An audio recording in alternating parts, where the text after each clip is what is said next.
Most business owners don't need more data. They need one place where the right numbers are easy to see, easy to understand, and hard to ignore. Because right now, a lot of business owners are running their business based on how the week felt. Sales felt busy, the phone felt quiet, payroll felt heavy, marketing felt like it was working. But feelings are not a business dashboard. And when you run your business by feel, you usually find problems too late. That's where structure comes in.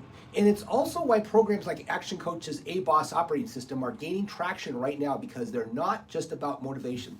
They're about putting structure behind how you actually run the business week to week. Because here's the truth. Most business owners don't fail from lack of effort. They fail from lack of visibility and consistency. So let's fix that. You need one single business dashboard, one sheet, one place where the numbers that actually drive your business are visible every single week.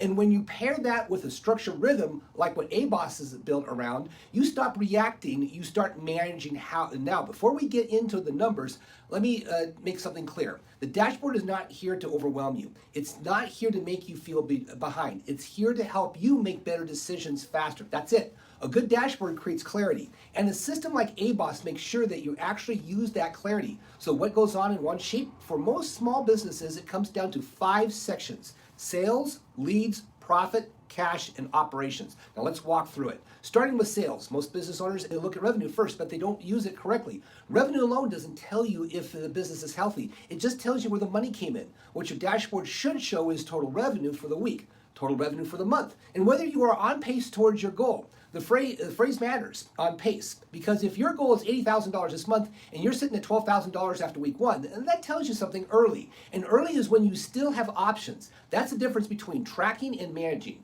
Tracking looks backwards. Managing gives you time to act. Now, this next piece, average transaction size, because sometimes you don't have a sales problem, you have a pricing or offer problem. You're working hard, serving customers, but each transaction is too small to move the business forward. That's why the numbers matter. Now, let's move to leads. This is where most businesses get caught off guard. Sales slow down, but the lead problems started weeks earlier than when the leads dropped off. Leads are the warning light. So your dashboard should show how many leads came in, where did they come from, and how many converted, because business marketing isn't working is not a useful statement. Which marketing, which channel, which source? A simple dashboard forces clarity. And this is exactly where business structure matters, because what ABOS does well is to create a rhythm where you're not just collecting numbers, you're reviewing them consistently and tying them to action, because numbers without action don't change anything. Now, let's talk about conversion rate.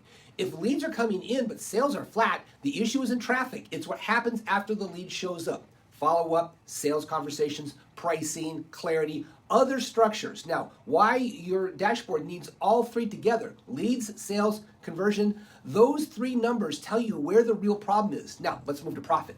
This is the part where most business owners avoid, because revenue feels good, profit feels real, but you cannot build a strong business if you only track top-line numbers. You need to know what's left, gross profit, net profit, because you can grow revenue and still be weaker. Happens all the time.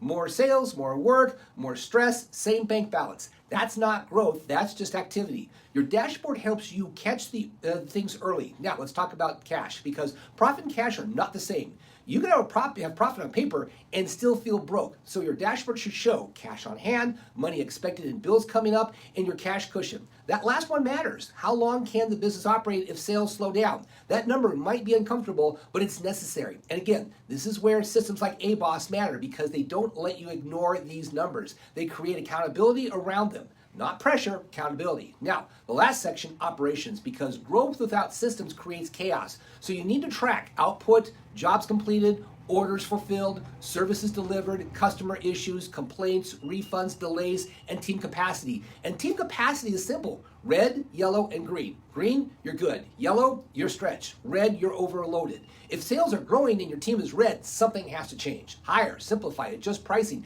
fix the system, because more sales won't fix a broken operation. They'll expose it. Now, here's the part most business people skip: using the dashboard, because building it is easy. Using it consistently is where value is. This is why structure matters. This is why programs like ABOS exist, because they give you a weekly rhythm. Same time, same process, same focus. Update the dashboard once a week, then ask 3 questions. What's improving, what's slipping, what needs action this week. Not next month, not someday, this week. Because the dashboard doesn't fix the business, your decisions do. The dashboard just points you in the right direction. Now, here's what I don't want you to do.